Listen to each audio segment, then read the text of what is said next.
welcome to another episode of Retro Funhouse, the Funhouse Podcast. Yeah, I forgot what it was called. It's been a long time. It's been a long time since we've done a podcast, so yeah. Well, welcome back. I mean, a lot of interesting things have happened. I mean, we've been away for maybe a few months? We've been away for a few months. I don't know. We'd have to look on our channel, our YouTube channel, because that's connected to our podcast. But it has been 5 months maybe since we've done a podcast. So we're back. We're trying to do them as we can. We've been busy. It's been hectic. There's been a lot going on, but we figured why not do a podcast, because there's a lot going on. There's a lot of fun things to talk about. We're going to be talking about lunchboxes, wrestling, WWE AEW. We're going to be talking about the interesting things that go on with just reselling in general, or resellers, and is it getting good, or is it bad, or is it just crazy, or is it dying? We'll see. Also, too, we'll be talking about later in the video are stuff that we'll be planning ahead of time for the Retro Funhouse, since it's been a bit since we've recorded an actual video. We got some fun events we're going to be attending, and we have found some fun items since we've been off the air. We did do a video not too long ago, but it was more of a voiceover video. We were talking about Midway games. If you haven't seen that episode, that's one of the newer ones. We're talking about some of the classic Midway arcade. You can go check that out. There's it just reminded me when we did the video that Midway arcades really changed the game back in the early 90s going into now, which it was a game changer, but people still enjoy those games like NBA Jam. So until then, let's get to the Funhouse podcast. We're going to have some fun. And we're going to go from there. Make sure you like, share, subscribe. Drop us some comments while we're doing the podcast. And let us know as we're chatting about what we're going to talk about. Let us know your opinion on everything. Let's get to it right now. So, ladies and gentlemen, I will start off the segment with talking about if now apparently a former WWE member. His name was, if y'all remember him, Ricochet. He joined in 2018 or 2019. Apparently he gave notice to WWE that he will be leaving this week because he feels like he wasn't really getting much time, even though he had a storyline with Braun Breaker, which is, if I'm correct, he's the son of Rick Steiner, nephew of Big Papa Pump, Scott Steiner. So he's a Steiner. He's one of the Steiners. I'm surprised they never actually used his name instead of just Braun Breaker. But Braun Breaker's a cool name. It's a cool name. But Ricochet leaving, guy came out of Ring of Honor. Ring of Honor and New Japan, was also regarded as one of the best high flyers up there with Will Ospreay.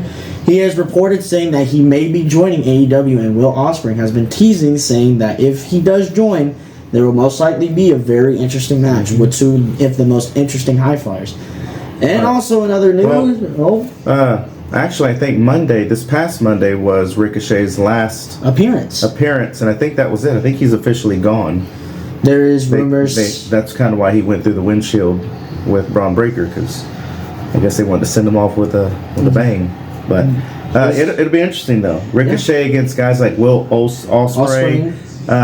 Was it Swerve Strickland? He is the AEW, I'd like to see him champion. I would like to see him face MJF. Yeah, that would be fun. See him take on, of course, legendary wrestlers like Jericho and who else over there? Adam Copeland. There's some fun wrestlers. Danny Garcia. There's a lot of fun wrestlers over there that he could go up against, and so we'll see what happens for Ricochet. I wonder if he'll keep his name, because I can't recall if he owns the rights to the name Ricochet, or if he'll come in as something else or a new name. But we'll see. So good luck to Ricochet on his new adventures. It's very interesting. So there's also been a bunch of rumors saying, is his wife Samantha Irving going to be leaving with Ricochet? Samantha Irving has taken to Instagram and social media alone, saying that she most likely will not, because she is one of the most key elements of WWE at the moment, since there's really not a lot of people commentating with a bunch more stuff. But if she does leave, then most likely WWE will find a new one. That is also very interesting, but it also leads to, more people coming in. So who knows? What's that noise? Oh, good. You turned it down. So, he's going to step out for a minute, because our podcast, we don't edit. We do 0 edits, so what you see or what you hear is what you get.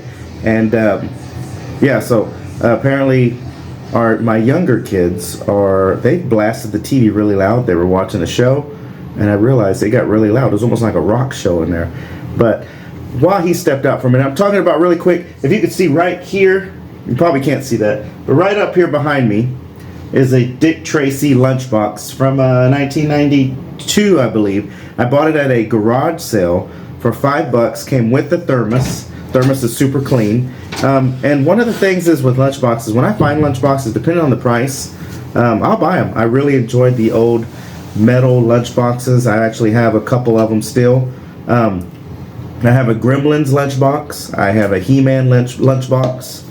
I have a Ghostbusters. Ghostbusters, a real Ghostbusters one. I think I have a Mario Brothers one, Super Mario Brothers. Don't you have an ET, right? I have an ET one, yes, and those a lot of the movie ones like, Gremlins, He-Man, and I forgot the other one, but 3 or 4 of the ones I've got are the steel ones, which are the really good ones. They're really fun, but a lot of them are missing the thermos. But that's one of my newest collections is the Dick Tracy, which I actually do have it in our game room.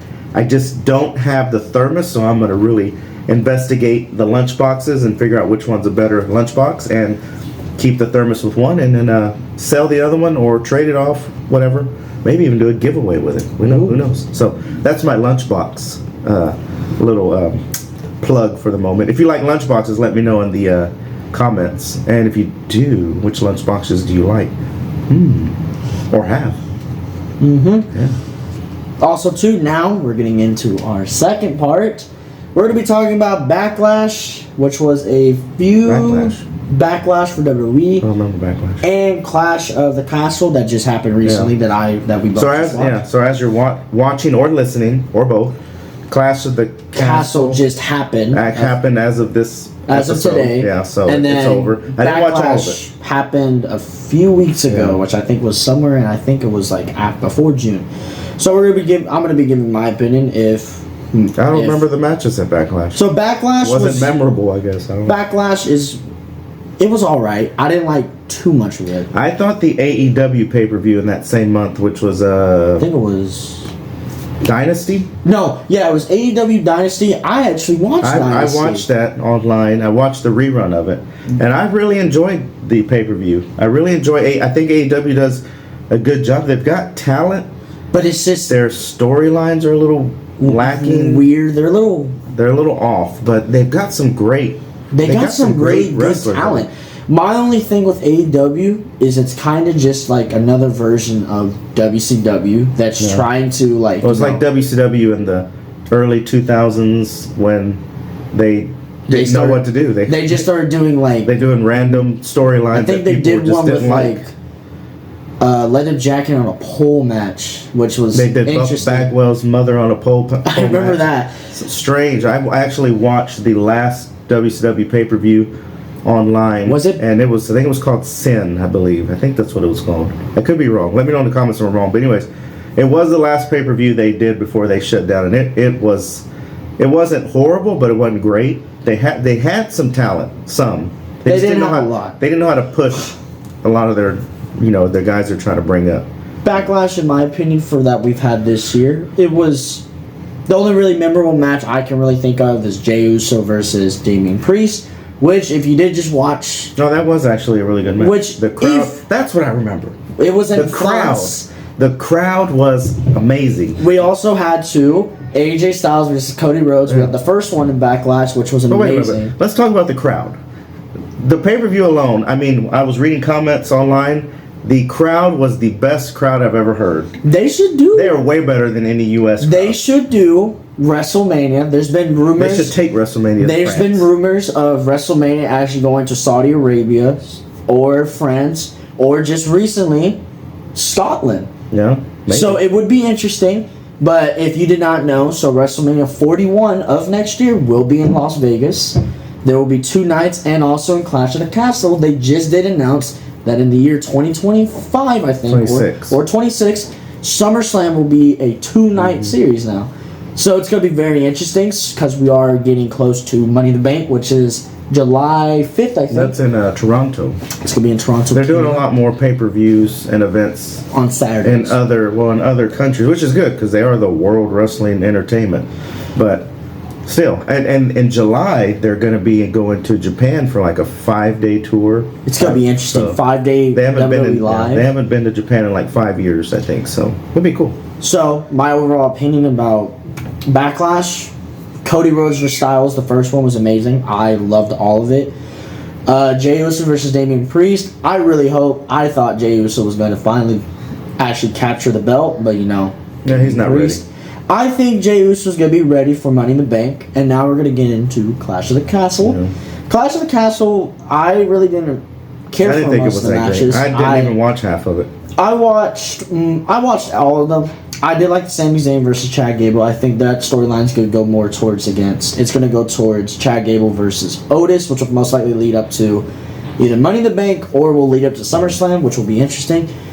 Now, I think they just took too long with pushing Chad Gable. Chad Gable is like the next Kurt Angle. I've always thought I called him the next Perk Angle. When he first came into WWE, I was like, this guy, because he is an Olympic He's an Olympic wrestler. gold medalist. So the guy is a Kurt Angle in a way. And even Kurt Angle himself, I believe, has gone to say that he really enjoys watching Chad Gable.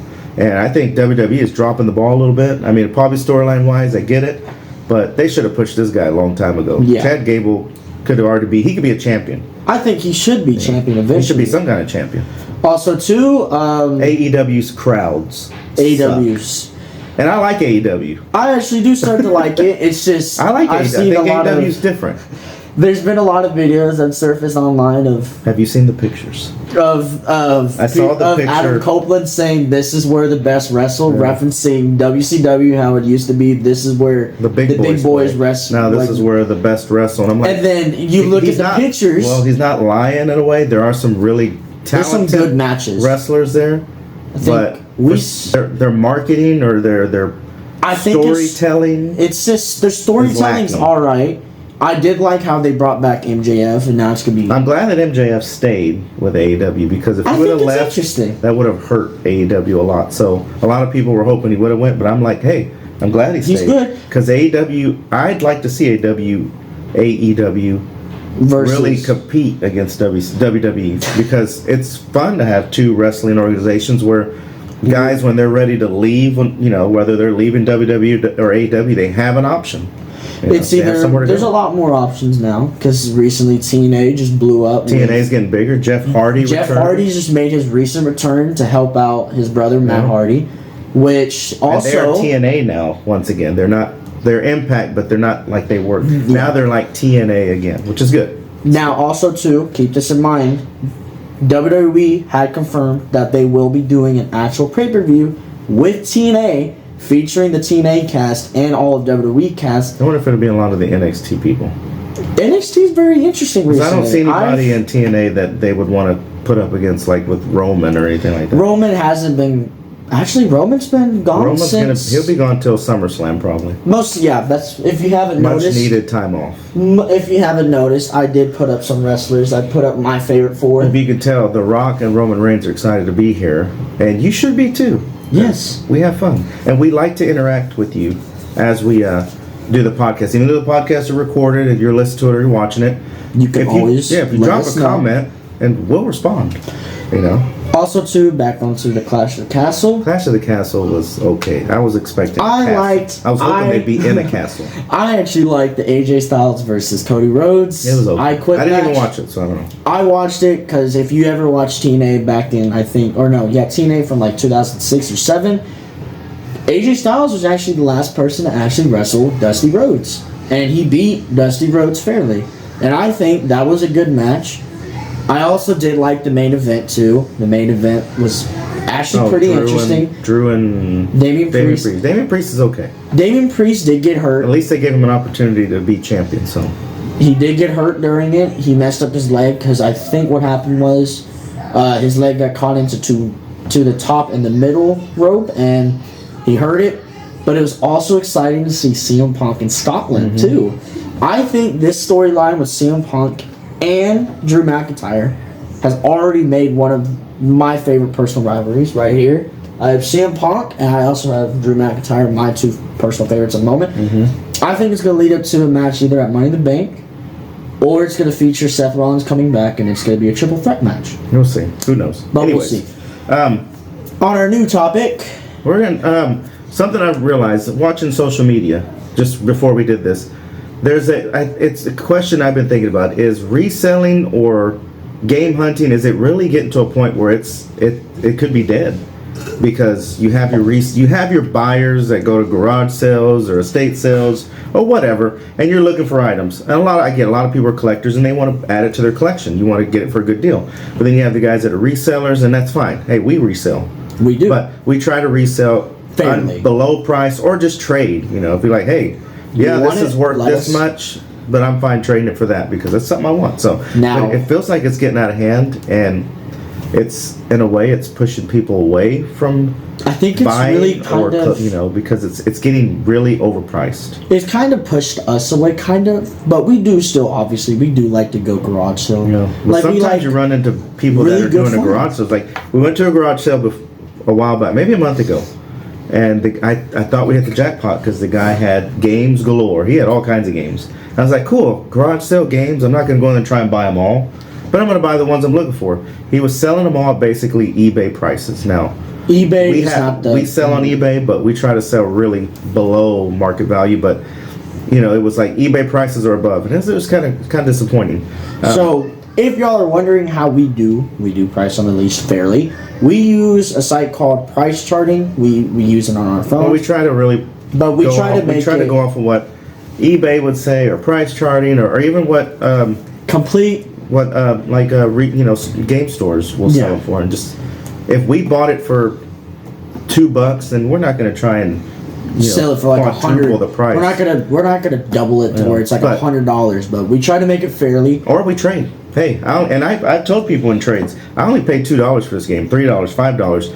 I'm fine if that game that you got is nowhere near what this game's worth. I'm not worried about that. You got a game I want, and I'm willing to trade. And I've had people like beside themselves because like, wow, cool. So hey, it's all about helping each other out. He has traded. I think we've traded Chrono Triggers for that Super NES. We got it super cheap at a garage sale. We did an even trade for Alf, complete in box for Sega Masters, and I was fine letting it go because I like Alf. And I played the game a couple of times. I like it. It's fun. So, also too, we don't want to go too long either though, because this is just a short welcome back podcast because we will be doing another one. Also too, if you are wondering, Heidi actually did most recently too. She found an incredible deal. I think it was two Xbox. Yeah. It was an Xbox. It was like two Xbox, a few games, and a really $200 a $200-ish guitar that I have currently in my room because I'm not letting that go. She paid like $5 for it, and it was a good deal. It was a good deal. It was a really good deal. We were selling stuff off for super cheap. People were just like, "Cool, take it, bye." So yeah. We have no problem giving people deals, but it's a lot of fun. But we just want to say we are back. Yep. Stay tuned. We're going to be hitting Retropalooza, and what was the other one? We're going to be hitting up Retropalooza, which is going into downtown Fort Worth. We will obviously be there, so if you do catch us. We're also going to be at a toy show that's coming up next week. We'll be there next week. It's going to be Sunday. more south. Well, anyways, it's a toy show. And then we'll also be at Retrofest. Retrofest is coming in the fall sometime, but that's what we got. Stay tuned. Yeah. Okay? So until next time, like, share, subscribe, leave us a comment. I'm Ben. I'm Iggy. Join the Funhouse. Retro Funhouse. And also, too, Happy Father's Day.